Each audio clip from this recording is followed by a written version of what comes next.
Hello, and welcome to this class on how to enhance safety for water treatment operators. All industries have their health risks, but water treatment operators face unique and serious safety issues.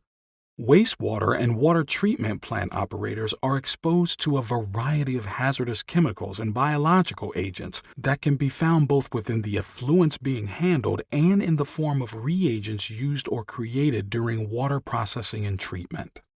Chemical agents may cause acute poisoning, skin burns, injury to the eyes, damage to the respiratory system, or provoke allergic reactions.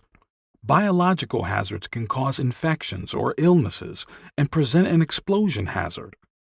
Then there are physical injuries.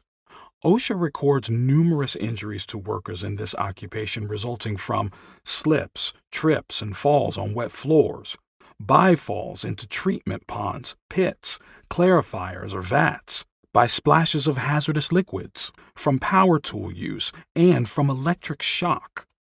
This occupation also exposes workers to hazards from working in confined spaces, as well as the increased risk of working alone, a common occurrence in some facilities or on certain shifts.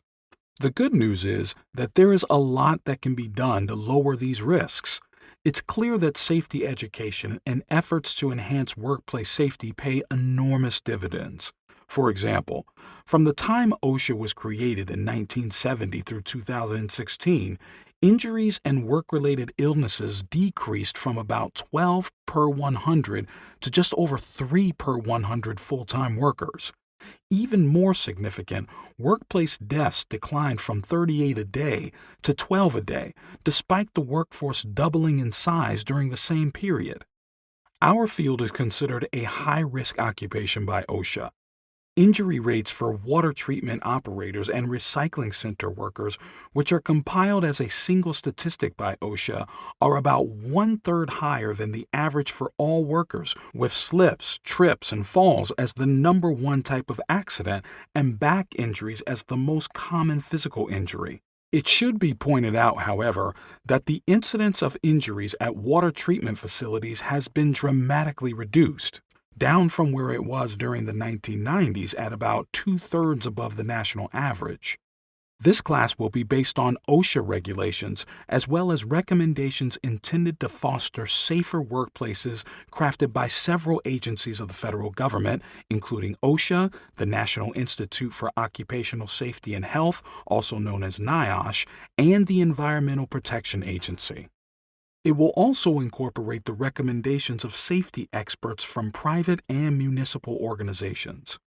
We'll look at the main risks water treatment operators are exposed to in a typical work environment and the ways to mitigate or avoid those risks.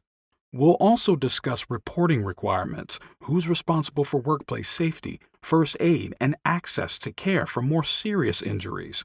We'll end with some common sense recommendations for how to work more safely and how to help make your workplace as illness and injury free as possible.